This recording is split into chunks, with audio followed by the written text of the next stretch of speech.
All right, so my first question is, how have you been? And give me the realest, rawest answer that you can give me. Um, I've been pretty good for the most part, honestly. Really just going to work for the most part, hanging out with friends when I get a chance to. Work can be stressful at times, with metrics and how they want you to meet their goals and stuff like that. But I think for the most part, I've been pretty good though.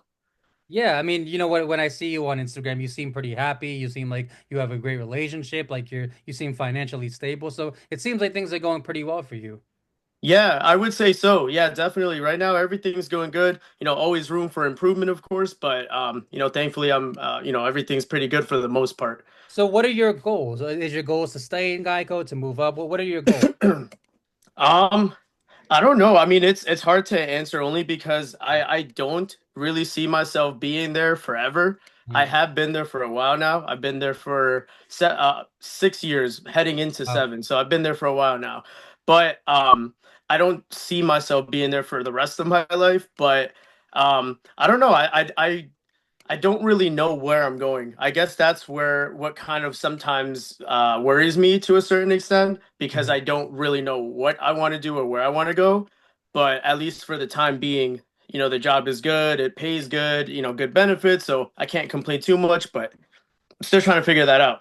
Yeah, so just so you know, and also so the listeners know, especially the young listeners, I didn't know I wanted to be a therapist until a few months ago, and I'm 35. I'm 35 Mhm. years old. So just to make it very clear, like, knowing what you want to do for the rest of your life can take a really long time, can't it?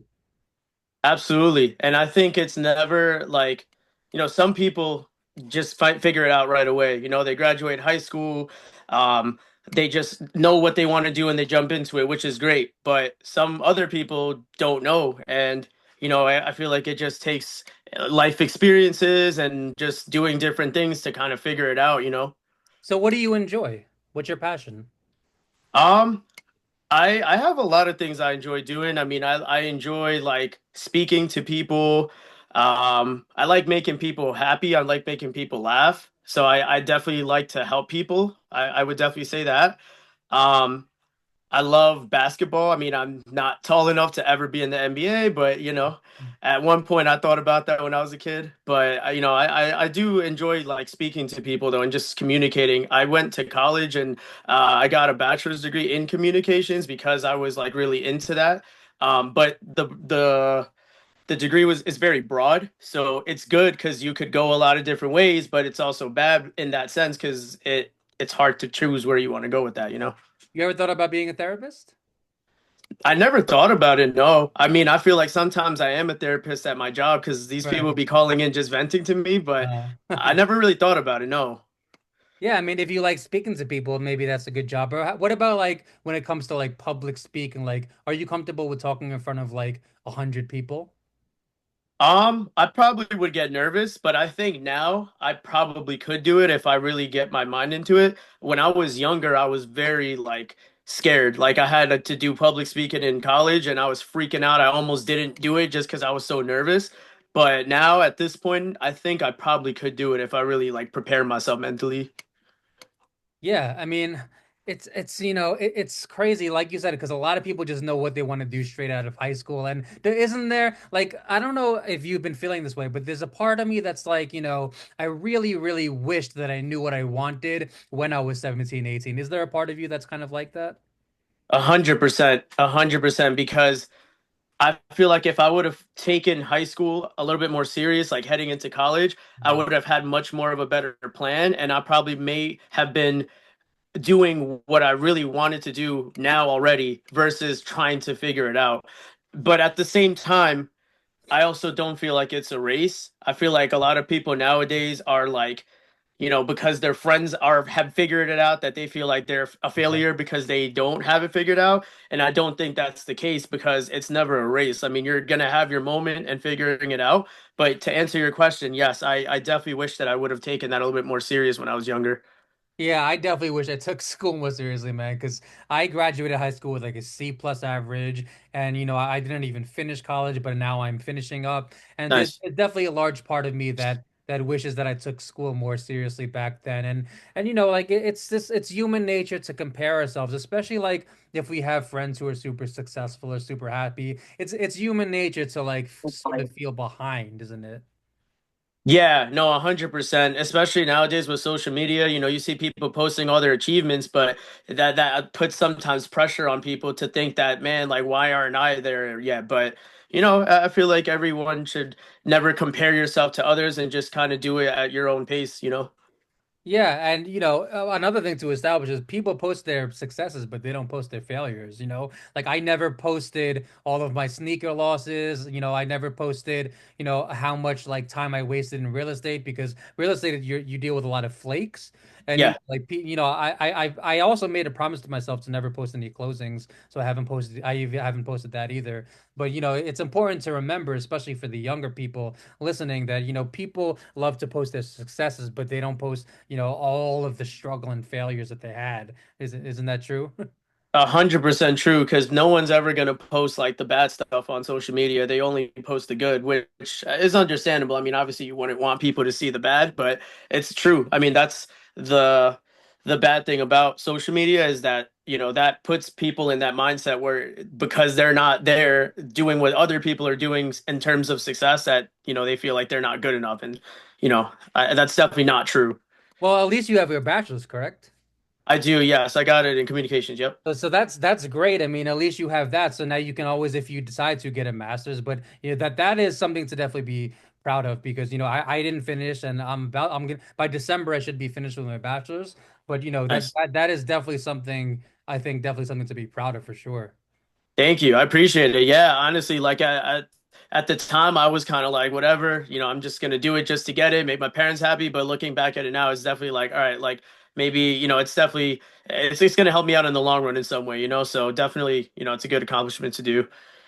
Yeah, so I think I only officially met you face to face once when we went to Bolero, I think.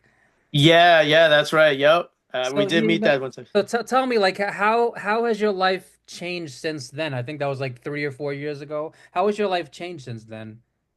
Honestly, not much. I mean, Mhm. it definitely changed in the sense of like, trying to prepare myself for like the next step in my life, I guess I could say. Uh-huh. But I think at that time I had just started working at Geico, and originally when I got there, I wasn't really planning to be there long term. I was going to be there for like maybe a year or two and then find a job in the degree that I got in.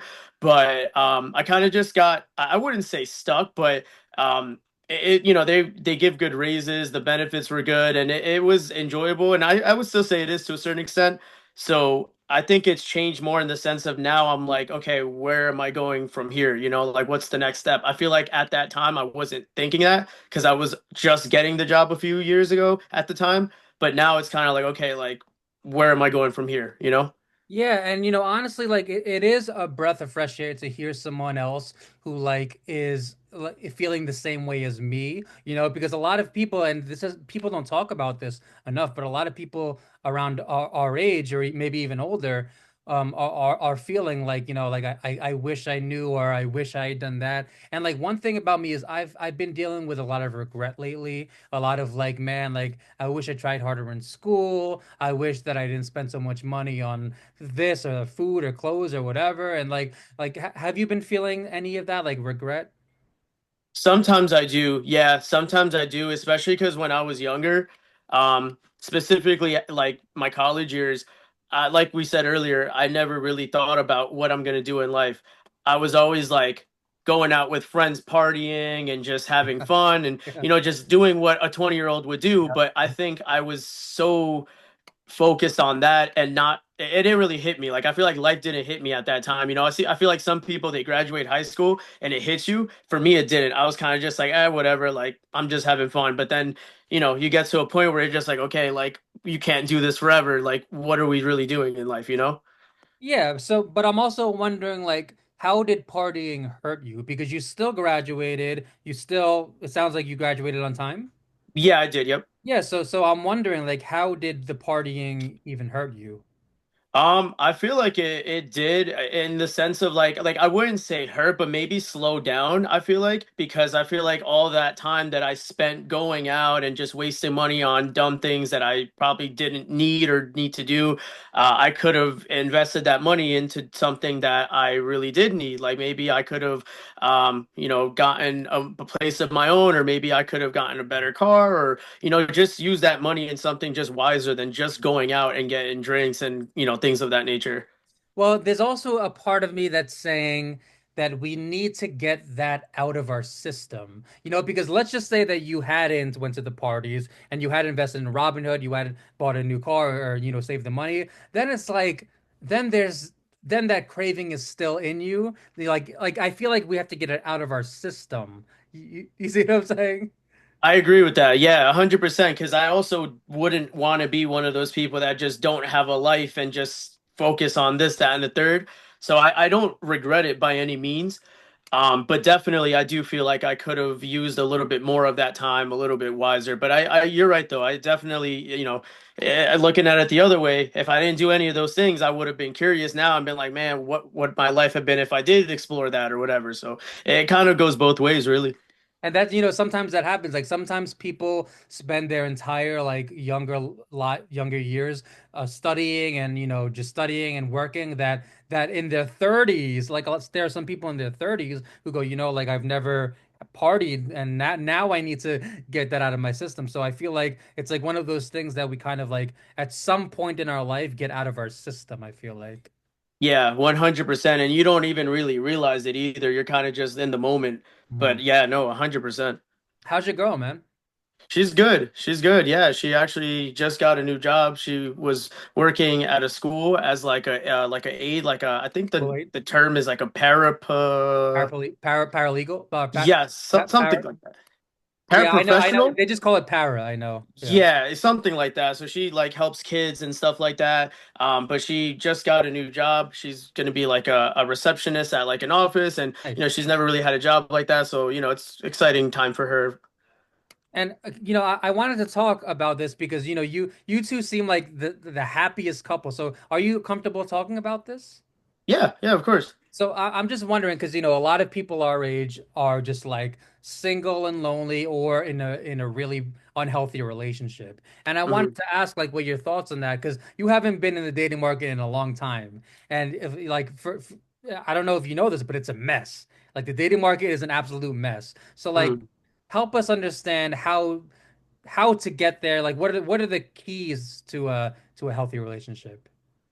I would definitely say compromising, and just understanding that it's not like you can't no longer do things just for yourself. You Yeah. have to definitely take your partner's feelings, thoughts into account. I'll be honest, like in the beginning of the relationship for myself, like I wasn't always like thinking that way.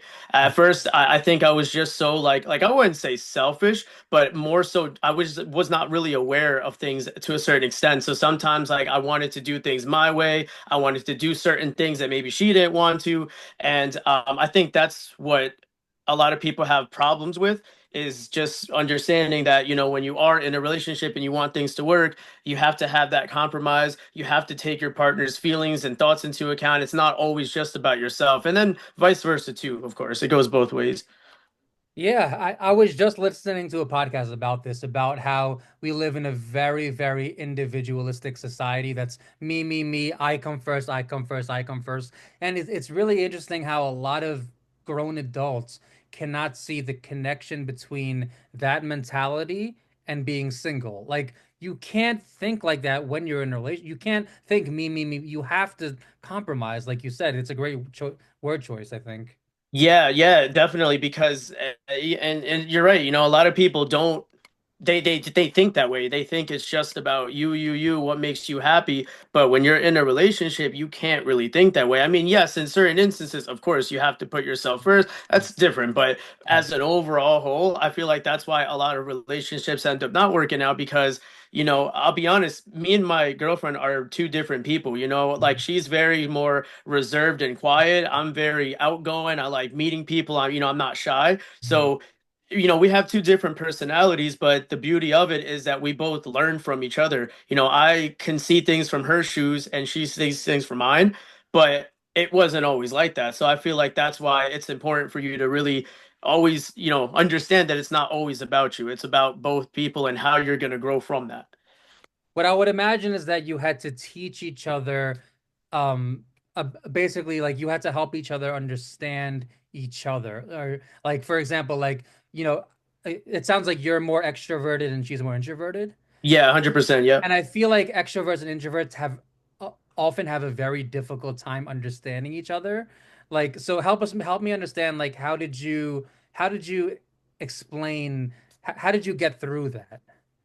Um, Honestly, simply just by communicating. And I think at some point we weren't, we were kind of just shutting, like, maybe I might disagree with something that she said, or maybe something she did, and vice versa. And I would look more at the bad of like, why would you do that? Why would she do that? Or vice versa. But then you start to realize, like, okay, there's reasoning behind it. Like the reason she said this is because XYZ, and there's always reasoning behind it. And that's another thing I feel like a lot of people don't realize, that there's always reasoning behind actions. Sometimes we're just quick to react with our emotions and we kind of just let that get the best of us. And then that leads to arguments, disagreements.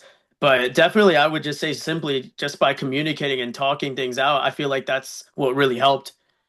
Yeah, and I think a lot of people, what it's okay. So one thing that I hear a lot is that communication is key, communication is key. And I feel like as a society, we have pretty much learned that. And what I also notice is that there's a lot of couples who communicate, but they don't understand and they don't really listen and they find it really, really difficult to put themselves into the other person's shoes, especially when they're angry, right? Like I've always found it very hard to put yourself in the other person's shoes when you're feeling emotional, when you're feeling angry. So how do you get through that? Honestly, when you're in a situation like that where you're just angry and you're just not, thinking straight and, thinking with your emotions instead of your mind and things like that, you just kind of need to disconnect. You kind of Yeah. just need to take. And when I say a break, I don't mean like breaking up. I mean kind of just like, you know what? Let's take like a day or two away from each other. Let's Yeah. not talk, Mhm. because if I talk to you in an hour from now, I'm not gonna just flip the switch and be happy. Sometimes you need a day. Sometimes you might need a few days, and that's fine. But I feel like that's really important to know that space when things aren't going well and you can't seem to get it from their perspective. Once you calm down, you really start things start connecting. Things start making more sense. But I feel like a lot of people don't do that. They just rush into it, or they'll just wait until the next morning. And it's like sometimes that's not enough time. Yeah, I heard this rule. I don't know if you know Jordan Peterson, but he said something the other day that made me laugh and also made me think. He said, never try to talk things out while you're hungry. Because That's a fact. I think it's a great rule. It's funny, but it's also true because when we're hungry and when we're in a bad mood, like the conversation probably won't go so smoothly when that's the case, right? Isn't that right? Yeah, 100%. And same thing, even like when you first wake up, like at least for me, like I'm not a morning person. I wake up, I don't really want to talk to no one. Like when I work in the office once a week. So that one day I go in, I'm kind of just like, good morning. I don't want to talk to nobody. So, if you speak to me at that time, my reaction or my response might not be the same as at the end of the shift when I'm in a much better mood. So 100%. Hey, let me have my morning coffee first. Yeah, please, because it's too early. Yeah, so here's another thing that I noticed. I noticed that the longest lasting relationships and marriages tend to consist of some tend to consist of one person who's pretty passive. Like for example, like my dad gives my mom pretty much whatever she wants. So is one of you kind of like passive that way? Um, can you elaborate a little bit more on that? Like maybe Yeah, another like example? it's like if my dad wants to eat at Burger King, my mom wants to eat at Applebee's. They're eating at Applebee's. Like my dad, he gives in to my mom. They've been together for over 40 years, and whatever mom wants, whatever wife wants, wife gets. So is that kind of like you or not so much?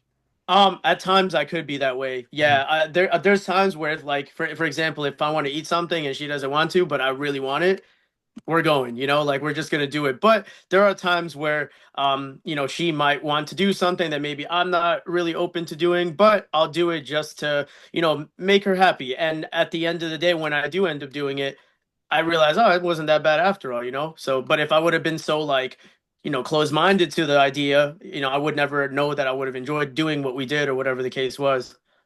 Right. So you have to be open-minded, is what A I'm saying. hundred percent. Yeah, definitely open-minded because yeah, so to answer your question, I think I am passive to a certain extent, just in certain instances, yeah. Yeah, and I noticed that, in today's society, it's all about like not just what I want, but it's very like everyone has their own idea of how a relationship should even be. Like for example, like some people think, well, the woman should stay home and cook and clean, and the man should work, and that's how it should be. And some people are more like, oh, well, the maybe the man should stay home, or like it should be 50-50. Like everyone has their own idea and their own belief system of how a relationship should even be, you know? Yeah, yeah, 100%. And a lot of that has to do too with like just like I said, social media, TV shows, movies. Sometimes people get caught up with that, and I don't really think there's a right or wrong way to handle that. I feel like everyone is good at what they do to, maybe the person's not good at cooking, maybe the other person is, it shouldn't be like, oh, well, you're the man, you got to do this. It's Mhm. really just about what you're good at, what you're able to do, and just communication in terms of how things get done. And I'm gonna assume that she helps chip in as far as food, as far as bills, she helps chip in, I'm gonna assume. Yeah, no, 100%. Yeah, it's definitely like I wouldn't say 50-50 in terms of that because it's never about like that, Mhm. but it definitely like when we can help each other out, we're gonna do it 100%. Yeah, and I the reason why I ask is because a lot of people nowadays have the mentality of, oh, the man should pay everything. And like the thing is times is so hard right now. And what I tell people is, it's not that I would love to be that guy that paid for everything, but I can't. Like I'm not in the financial, I'm not rich. So I would love to be that like multimillionaire who paid for everything and she didn't have to work. But and I feel like there are a larger percentage of men who want to be that, but don't have the funds to be that. You know what I'm saying? Yeah, yeah. Some people do want to take on that role, but like you said, not everyone could afford to do that. If it was up to me and I had the money, believe me, I wouldn't even have to get told to do that. But that's not always the case. So, Is it your goal to get rich? um, I'd love to. I mean, I feel like on paper I would say yes because Hmm. it sounds like great, Hmm. but I feel like as long as I have enough money to be comfortable and where I live and what I do, I feel like that would be more than enough for me. So, because th this is another thing that is very like modern day. Like a lot of people have the mentality of I want to get rich, I want to get rich, I want to get rich, and it is nice. And it's the way that I thought for years, and I still would like to be rich, but I also realized that I belong in the mental health field, and I feel like being a therapist is my calling. And that is not a super, super lucrative job where you can really expect to get rich. So I'm not saying that I don't want to be, but at the same time, it's like if your passion is mental health, you can't really expect it. You know what I'm saying? Yeah, yeah, you can't. And sometimes you have to um just understand that, I feel like I said on paper, it sounds great. I'd love to go to like 7-Eleven and get $1 million ticket or, maybe win a crazy parlay and get rich. That's awesome. I mean, I don't think anyone would not want to have that much money, but, sometimes when you have a passion for something that might not pay enough, I mean, sometimes you just got to go with that because at the end of the day, you're happy doing what you do. Even like yourself with mental health, like you said, I mean, it might not be like the most like 10 out of 10 paying thing, but you enjoy doing it at the end of the day. That makes you happy. That satisfies you. Do you believe that money brings happiness? I think it does to a certain extent, but it definitely, I wouldn't say it buys it. No, I definitely think it does help though. It definitely would help you out in terms of bills and just living more comfortable, but I don't think it buys it. Have you ever been financially struggled in your life? I definitely would say when I was younger, when I was like in the college years, I was working at like Target. I wasn't really making much money. I at the same time I also didn't have much things to pay for, but the things I did have to pay for, like school, and I had a car note. Sometimes I was a little tight. It just wasn't cutting it. Yeah, I mean, and from my experience, it definitely can affect your mental health, especially around like our age or older. Like it's hard to be super mentally healthy while you can barely pay the bills. You know what I'm saying? Yeah, yeah, I definitely hear you on that because that takes a huge toll on you. It puts pressure, you know what I mean? Like it makes you feel like you got to get things done or you got to do something else. So it's definitely add stress, 100%. Yeah, and it even like makes you feel like a little bit unsafe about your future. Like because I used to make more money when the sneaker market was great. I used to make Yeah. money, and I just felt better about my future if I felt like more secure about my future. And now that I'm making less, the sneaker market crashed, and now it's like I started to feel like maybe like that's actually what inspired me to become a realtor because what happened was the sneaker market crashed. So I figured like, all right, I got to do something else. I can't just Uber. Like Uber's okay, but I want more than that. Oscar, how many siblings do you have? Just one, just me and my sister Karen actually. And I think she's one grade below me, I think. Wait, what year did you graduate? I graduated in 2011. I was '07. I think she was a year below me, I think. Oh, okay, so she's probably like '06, I believe, How's she something like that. doing? She's good. Yeah, she's good. Everything's good with her. Got married a few years ago. So yeah, everything's going good for her right now. How is your relationship with her? Are you guys good? Yeah, yeah, we're good. Yeah.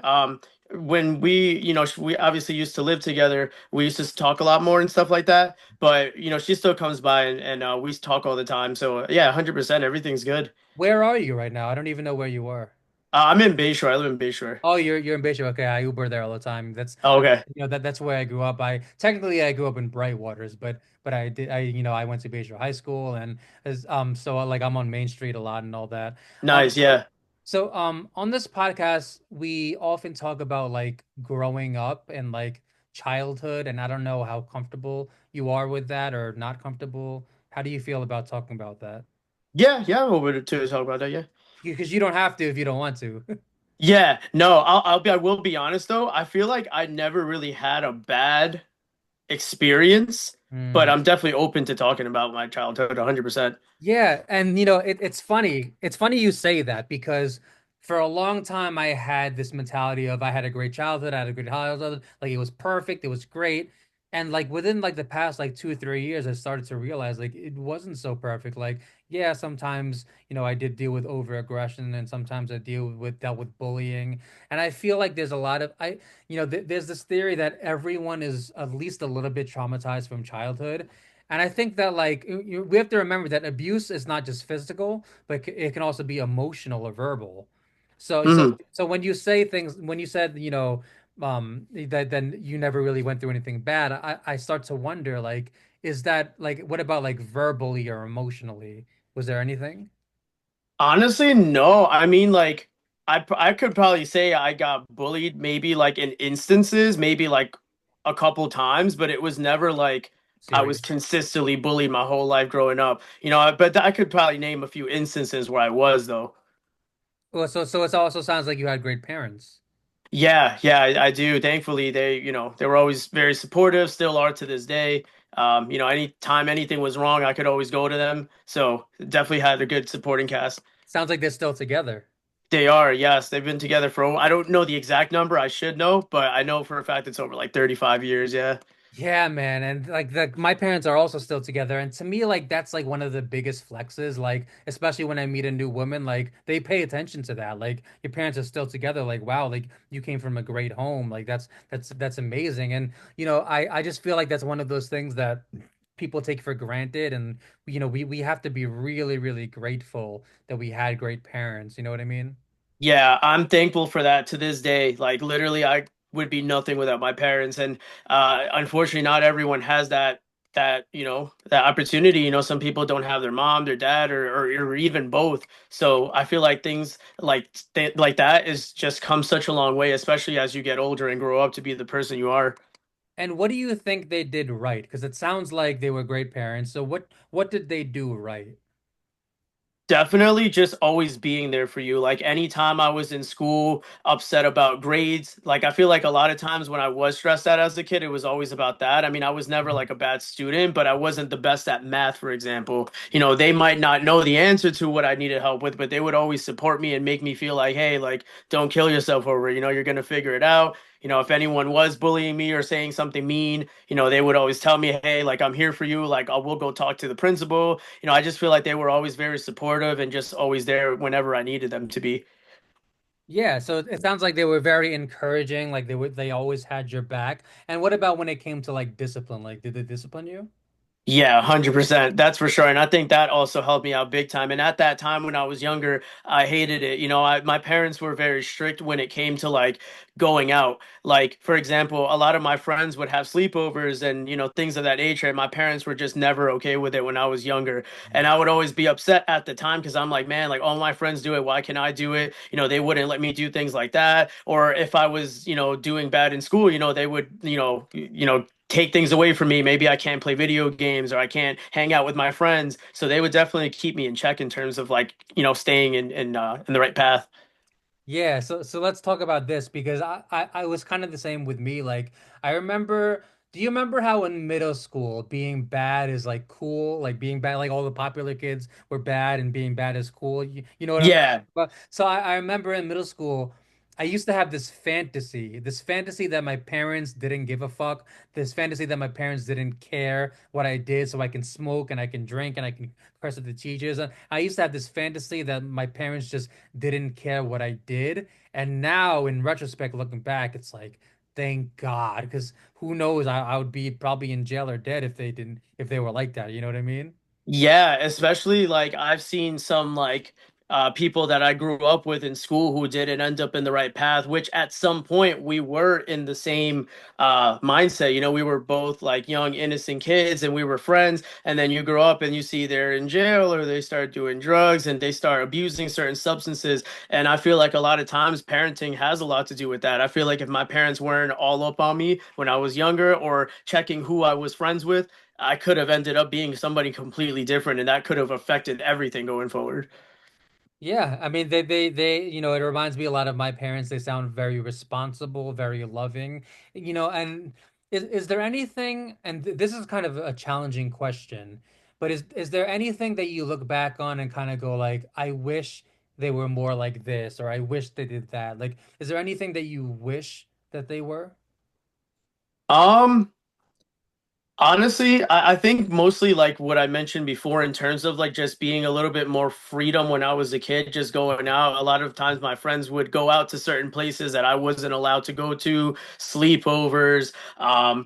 Being out late was a big one. My friends would always like I wouldn't necessarily say I had like a time to be home by, but like I know my parents didn't like me being out when it was nighttime. So like if I was out, I would have to be that one kid who always had to go home early and I would be too embarrassed to admit it to tell my friends, oh, hey, my mom's waiting on me. I always had to make an excuse. So I feel like, at that time, I really wish they could have been a little bit more lenient because I really wasn't doing anything bad. But like you said, I don't know if I could, maybe I didn't realize I was doing something bad and I could have. So it's always like I look back at it and I'm thankful for it. But definitely at the time, I was like, man, like, why can't they just let me be cool like everyone else? So at the time you were upset, but how does that affect you today?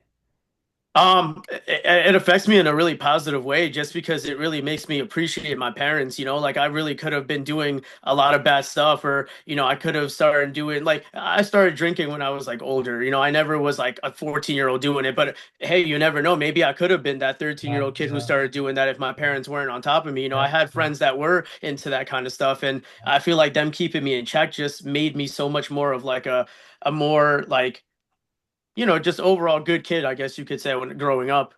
Yeah, I mean, I think that we live in such a crazy world that, to be honest, I would be the same way if I were a parent. Like, because the thing is, like, it's such a crazy world, and there's a lot of peer pressure. And the thing that a lot of kids don't realize is peer pressure doesn't stop once you graduate from high school. Like, there's still peer pressure in college, there's still peer pressure in the workplace, there's still peer pressure on social media. Like, peer pressure is ongoing, it's forever. It You really is. It's no just age limit to that. You don't just finish school and it just ends. Like, no, that really could happen. Like you said, even in the work field, it could happen anywhere. Even with your current friends, it could still happen, to be honest.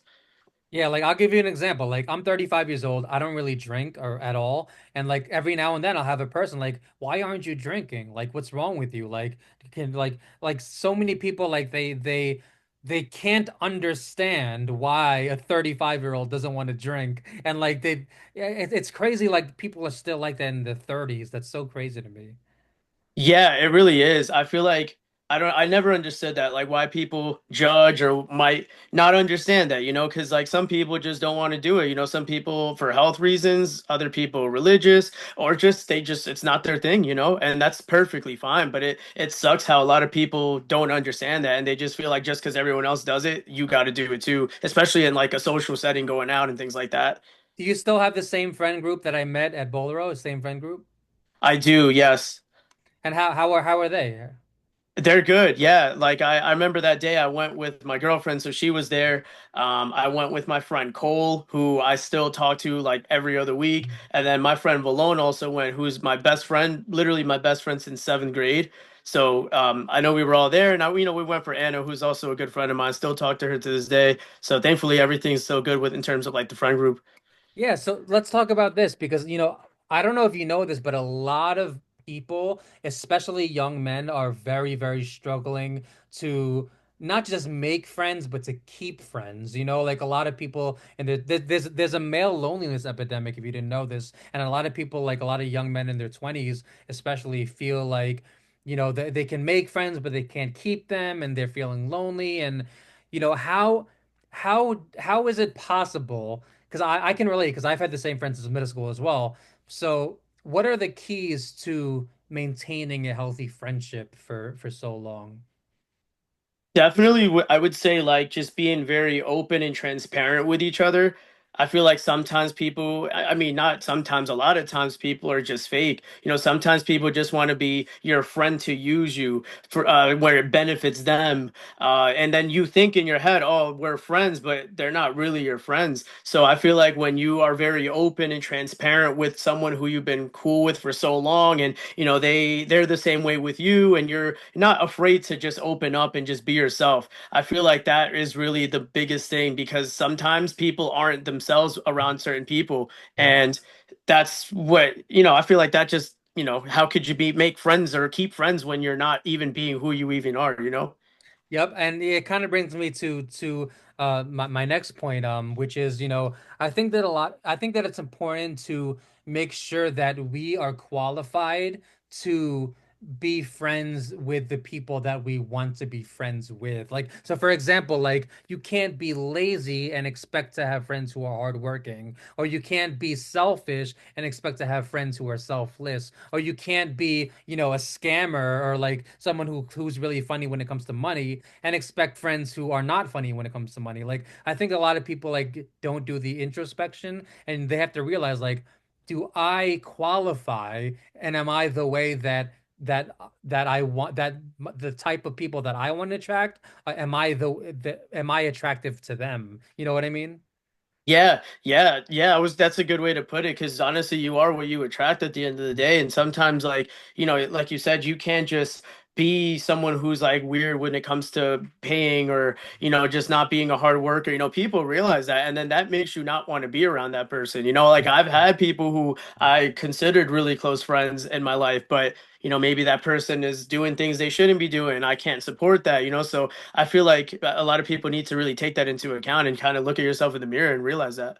Yeah, like so for example, we have a group. I have a group of about 8 of us, and we have had like 4 or 5 people who entered the crew, and then one way or another we had to kick them out. Maybe they weren't contributing, maybe they were lazy, maybe they were super selfish. I had one friend who was stealing from some of us. Oh So wow. yeah, so like it's important for people to do the introspection and to ask themselves like, what do I need to do differently to attract the people that I am attracted to?